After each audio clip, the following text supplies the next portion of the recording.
Hello viewers, welcome back to our channel. ఈరోజు మనతో ఉన్నారు లా of attraction coach Samba Sai Kumar గారు. సార్తో మాట్లాడతాం. నమస్కారం సార్. నమస్తే అండి. తాకట్టులో ఉన్న బంగారాన్ని విడిపించి ఆ రోజు ఆన్లైన్ రేటుకే మేము కొంటాం. Sharma gold company. Sir, universe అనే కాన్సెప్ట్లో ఏది కూడా లిమిటెడ్ కాదైతే కాదు, చాలా ఇన్ఫినైట్ పాసిబిలిటీస్ అనేవి ఉన్నాయి. అలాగే మన లైఫ్ ఈ విధంగానే వెళ్ళిపోవాలి, ఇది నా కర్మ అనుకునే వాళ్ళ కోసం ఈ ప్రశ్న. నా లైఫ్ నా చేతుల్లో ఉంటుంది అనేది చాలామంది చెప్తూ ఉంటారు. అలాగే ఈ కర్మ సిద్ధాంతం అనేది కొంతమంది చెప్తూ ఉంటారు.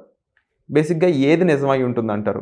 మనం లైఫ్ని ఏ విధంగా మార్చుకునే స్కోప్ మన చేతుల్లో ఉందంటారా, లేకపోతే ఇది రాసి పెట్టుంది ఇలాగే జరుగుతుంది అనేది నిజం అంటారు? లేదండి, మీరు ఏది ఆలోచిస్తే అదే జరుగుతుంది. అంటే మీ లైఫ్ మీ చేతుల్లోనే ఉంది. You have to create your own destiny అని చెప్పేసి స్వామి వివేకానంద గారు ఎప్పుడో చెప్పారు. సో మీ డెస్టినీని మీరు క్రియేట్ చేసుకోవడానికి అద్భుతమైన అవకాశాలు మీ చేతుల్లోనే ఉన్నాయి. It can be anything. మీరు ఏది క్రియేట్ చేసుకుంటే అది జరుగుతుంది. ఒక చిన్న ఉదాహరణకు బ్రో సినిమా చూసే ఉంటారు ప్రేక్షకులందరూ. దాంట్లో లాస్ట్లో ఒక క్లైమాక్స్ సీన్లో హీరోకి హీ ఫీల్ దాట్ ఏదో మిస్ అవుతుంది అని చెప్పేసి చెప్పడం జరుగుతుంది. అప్పుడు పవన్ కళ్యాణ్ గారు హీరో గాడ్ రోల్ ప్లే చేస్తారు ఆ మూవీలో. దెన్ హీ సేస్ దాట్ యాక్చువల్గా నువ్వు ఒక జాబ్కి వెళ్ళావు ఇంటర్వ్యూకి, సో పక్కన వాడికి ఎక్కడ జాబ్ వచ్చేస్తుందో అని చెప్పేసి వాళ్ళ ఫాదర్కి యాక్సిడెంట్ అయిందని చెప్పేసి అతన్ని పంపించేసినావు నువ్వు. సో యాక్చువల్గా అతనికి జాబ్ రావాల్సింది నీకు వచ్చింది, నీ జాబ్ రావాల్సింది అతనికి వచ్చిందని చెప్పేసి నువ్వు మాట్లాడుకో అని చెప్పి ఒకసారి సారీ చెప్పేసుకో అని చెప్పి అతనికి ఫోన్ చేయడం జరుగుతుంది. దెన్ అతను ఫోన్ చేసినాక సారీ చెప్తే అతనేమంటాడు, అరే బ్రో నీ వల్లనే నాకు మంచి జాబ్ వచ్చింది, ఇంకా నేను కోట్లలో సంపాదిస్తున్నాను, అమెరికాలో యూఎస్లో ఉన్నానని చెప్పడం జరుగుతుంది. అప్పుడు పవన్ కళ్యాణ్ అంటాడు, యాక్చువల్ ఆ జాబ్ నీకు రావాల్సింది, నువ్వు ఇట్లా చేసావండి. So universe is always ready to give more. మీకు చాలా ఎక్కువ ఇవ్వాలని యూనివర్స్ ఎప్పుడు ట్రై చేస్తూనే ఉంది. బట్ మీరేం చేస్తున్నారు, నాకు ఇంతే చాలు, నేను ఈ జీవితంతో హ్యాపీగా ఉన్నాను, నేను ఇక్కడే ఉన్నానని చెప్పేసి మిమ్మల్ని మీరే బంధించేసుకుంటున్నారు. సో దానివల్ల ఏమవుతుంది అంటే ఆబ్వియస్లీ ఎవరైనా కూడా, ఇప్పుడు మీరు చిన్నపిల్లలు ఇద్దరు ఉన్నారనుకోండి, ఎవరు ఎక్కువ అల్లరి చేస్తే వాళ్ళని ఫస్ట్ మీరు ఊకోబెట్టడానికి ట్రై చేస్తారు. యూనివర్స్ కూడా అంతే. మీరు మొండిగా ఉన్నారనుకోండి, డెఫినెట్గా మీకు ఇది 100% ఇచ్చేయాలరా బాబు. ఫర్ ఎగ్జాంపుల్ సాంబా సాయి కుమార్ ఉన్నాడు. సాంబా సాయి కుమార్ ₹1 కోటి అడుగుతున్నాడు, కంటిన్యూస్గా ఫోకస్ చేస్తున్నాడు, ఈ తలనొప్పి నేను భరించలేకపోతున్నా, ఫస్ట్ ₹1 కోటి ఇచ్చేద్దాం సాంబా సాయి కుమార్కి, నెక్స్ట్ ఎవరు ఉన్నారో వాళ్ళని ఆలోచించాం. That is what universe will think. Universe అనేది ఏం లేదు, పంచభూతాలు అనే మనం అనుకుంటాము. బట్ ఏంటి అంటే డెఫినెట్గా ఇన్ఫైనైట్ పాసిబిలిటీస్ అనేది యూనివర్స్లో ఉన్నాయి. అది మీరు పొందాలి అంటే డెఫినెట్గా ఫోకస్ చేయాలి. మీ జీవితాన్ని మీరు డెఫినెట్గా తీర్చిదిద్దుకునే అవకాశాలు ఉన్నాయి. కర్మ అనే సిద్ధాంతం ఉందో లేదో నాకు పర్సనల్గా అయితే ఏం తెలియదు, బట్ మీ జీవితం మీ చేతుల్లో ఉంది. చాలామంది ఆస్ట్రాలజీ అది అంటారు, ఉండొచ్చు, I don't deny it. But at the same time చేతులు లేని వాళ్ళకి పరిస్థితి ఏంటి? ఒకవేళ చూసుకుంటే చేతులు లేని వాళ్ళ పరిస్థితి ఏంటి? వాళ్ళు కూడా they are also living good life. They are also earning in crores nowadays. There are huge opportunities for them as well. It's available. అంటే everything is available in this universe. Only thing ఏంటంటే మీ focus ఎలా ఉంది, మీరు అద్భుతంగా focus చేయగలుగుతున్నారా? In case focus చేయగలిగితే డెఫినెట్గా మీకు అది రావడం అనేది జరుగుతుంది. మీరు చూసుకోండి, ఒకవేళ ఎగ్జాంపుల్ మీరు హెల్త్ కాన్షియస్ అయిపోయారనుకోండి, మీరు జిమ్ చేస్తారు, మీరు డైట్ తీసుకుంటారు, ప్రాపర్ డైట్ తీసుకుంటారు, ఏది తినాలో ఏది వద్దో డిసైడ్ చేసుకుంటారు. అదేవిధంగా డైట్ ప్రాపర్గా హెల్తీగా ఉన్న వ్యక్తులతో మాట్లాడడం జరుగుతుంది, అట్లాంటి వీడియోస్ వినడం జరుగుతుంది. So it's a focus. So ultimately ఏంటి, మీరు ఫోకస్ చేసినప్పుడు డెఫినెట్గా వస్తుంది. It's a thought. ఫస్ట్ ఒక థాట్ వచ్చింది మీకు, దాన్ని మీరు ఫోకస్ చేశారు, దానికి తగ్గట్టుగా వ్యక్తులతో మాట్లాడారు, మీ రియాలిటీలోకి యాక్చువల్గా ఆకర్షించబడుతుంది. So that is how it is. అంటే సార్, ఇందాక మీరు అడ్రస్ చేసిన పాయింట్స్లో ఫోకస్ అనేది ఒక ఇంపార్టెంట్ విషయం అయితే, లిమిటింగ్ బిలీఫ్స్ అనేది కూడా ఇంకొక ఇంపార్టెంట్ విషయం. ఫస్ట్ లిమిటింగ్ బిలీఫ్స్ విషయానికి వస్తే, మనమే చుట్టూ ఈ సరిహద్దులు అనేది పెట్టేసుకుంటూ ఉంటాం, గోడ కట్టేసుకుంటూ ఉంటాం. విషయం అనేది దానికంటూ లిమిట్ ఏం లేదు. మన అండర్స్టాండింగు, మన పాసిబిలిటీస్ బట్టి మనం ఆలోచిస్తుంటే దానికి కనెక్ట్ అవుతూ ఉంటాం అంటారు. మరి ఈ లిమిటింగ్ బిలీఫ్స్ అన్నిటిని ఎలా చెరిపేయాలంటారు? ఏం లేదండి, మీరు ఒక ఆలోచన వచ్చింది మీకు, మీ బిలీఫ్ సిస్టమ్ అవుతుంది. మీరు బిలీఫ్ సిస్టమ్ అనేది చెడిపేయాలి అంటే ఫస్ట్ ఆఫ్ ఆల్ మీకు అద్భుతమైన గోల్స్ ఉండాలి. ఆ గోల్స్ని మీరు అచీవ్ చేయగలగని బిలీఫ్ మీకు రావాలి.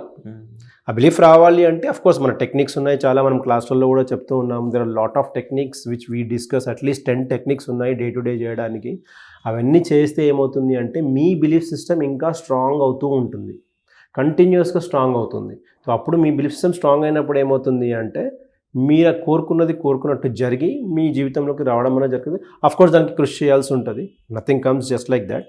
మీరు కృషి చేస్తూ దాంతోపాటు లా ఆఫ్ అట్రాక్షన్ టెక్నిక్స్ యూజ్ చేసినప్పుడే డెఫినెట్గా అది మీ జీవితంలోకి రావడం అనేది జరుగుతుంది. ఎనీ ఎగ్జాంపుల్ ఎవరైనా చూసారు సార్ ఇలా పాసిబిలిటీస్ని మనం, అంటే ఒక నార్మల్ పాసిబిలిటీస్లో ఉన్న వ్యక్తి వాటిని చెరిపేసుకుని బియాండ్ వెళ్ళి మరీ సాధించిన వ్యక్తులు ఎవరైనా ఉన్నారు? మీరు రీసెంట్ కాలంలో ఒక మూవీ వచ్చింది 12th ఫెయిల్. మీరు చూసుకోండి, అతను he's the real time example. Anand Kumar he's the real time example. దాంట్లో ఏం చూపించాడు అంటే ఇంటర్ కూడా చదవలేని వ్యక్తి. ఆ మూవీలో చూపించింది ఏంటి అంటే ఒక వ్యక్తి ఇంటర్ చదివేటప్పుడు, అంటే ఇంటర్ సెకండ్ ఇయర్ ఎగ్జామ్స్ రాసేటప్పుడు టీచర్సే పేపర్లు ఇచ్చేసి బాబు రాసుకోండి అని ఇస్తే ఒక పోలీస్ వ్యక్తి ఆ మూవీలో వచ్చేసి ఈరోజు చీటింగ్ చేయనియను అని చెప్తే దెన్ ఆ పర్సన్ నిజాయితీగా చదివి 12th ఎగ్జామ్ రాస్తాడు, 3rd క్లాస్ వస్తాడు, బట్ నిజాయితీగా రాస్తాడు. Then he want to become a police. Ultimately IPS అంటే కూడా ఏంటో తెలియదు ఆ సినారియోలో అతనికి. He'll end up in becoming IPS. It's a real example. అంటే ఒక పర్సన్ ఎక్కడో ఉన్నాడు, అక్కడి నుంచి he ended up becoming IPS only with the help of belief system, faith. కష్టపడుతూ ఆ సినిమాలో చూపించిన దాని ప్రకారం 15 hours 16 hours he used to work and then he used to study, then he ended up in becoming IPS. So there are a lot of examples like that. ఇది one of the example recent మూవీలో. But మీరు చాలా even movie industry తీసుకోండి, చిరంజీవి గారు ఏ సినారియోలో ఉండే, megastar Chiranjeevi గారు, he become to that megastar వెళ్ళడానికి లా of attraction డెఫినెట్గా తెలియకపోవచ్చు అతనికి. ఈవెన్ సచిన్ టెండూల్కర్ని మీరు లాస్ట్ టెస్ట్ మ్యాచ్లో రిటైర్మెంట్ తీసుకున్న టెస్ట్ మ్యాచ్లో మీరు ఒకవేళ అతని స్పీచ్ చూస్తే he came up with one chit. అంటే ఎవరెవరు నా లైఫ్లో హెల్ప్ చేశారు, నేను గ్రాటిట్యూడ్గా ఉండాలి వాళ్ళందరికీ. అంటే కృతజ్ఞతా భావం అనేది చాలా చాలా ఇంపార్టెంట్. వాళ్ళ కోచ్తో సహా వాళ్ళ బ్రదర్ ఎవరెవరు హెల్ప్ చేశారు, చిన్నప్పుడు ఎవరో ఇంట్లో ఉన్నాడు, అదంతా కూడా తీసుకొచ్చి he was actually literally crying. He was crying, his family was crying on that particular day. మీరు ఇప్పుడు యూట్యూబ్లో ఉంటుంది అది చూస్తే, అంటే గ్రాటిట్యూడ్కి ఎంత పవర్ ఉందన్నది మీకు తెలుస్తుంది. అదేవిధంగా వాళ్ళు ఎలా స్టేజ్ బై స్టేజ్ ముందుకు వెళ్ళారు. Sachin Tendulkar is a big person. Even now he's a big star. 100 centuries చేసిన ఎవరు లేదు ఇంతవరకు కూడా. సో మీరు అతను కూడా లా ఆఫ్ అట్రాక్షన్ని తెలుసో తెలియక he used it over a period of time. He used it, then he rest is history. అందరు తెలిసిన విషయం. Lot of people like that. మీ సెషన్స్ ద్వారా కానీ మీ ప్రోగ్రామ్స్ ద్వారా ఇటువంటి ఇబ్బందులు పడుతున్న వాళ్ళు బయటపడాలని, అండ్ డెఫినెట్లీ ఈ నెగిటివ్ ఆలోచనలు అనేది తొలగిపోతే పాజిటివ్ అనేది ఫిల్ అవుతుంది. And definitely positive leads to better life కాబట్టి.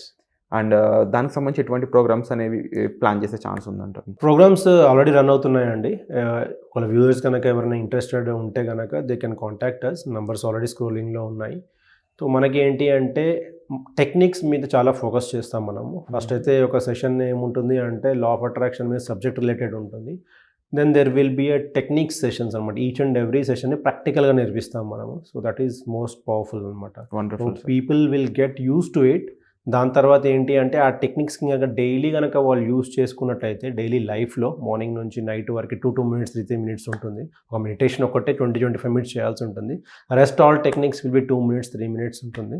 సో అవన్నీ కూడా డీప్ డిస్కషన్ చేసి మనకు వాళ్ళకి నేర్పించడం అనేది జరుగుతుంది. Very true sir.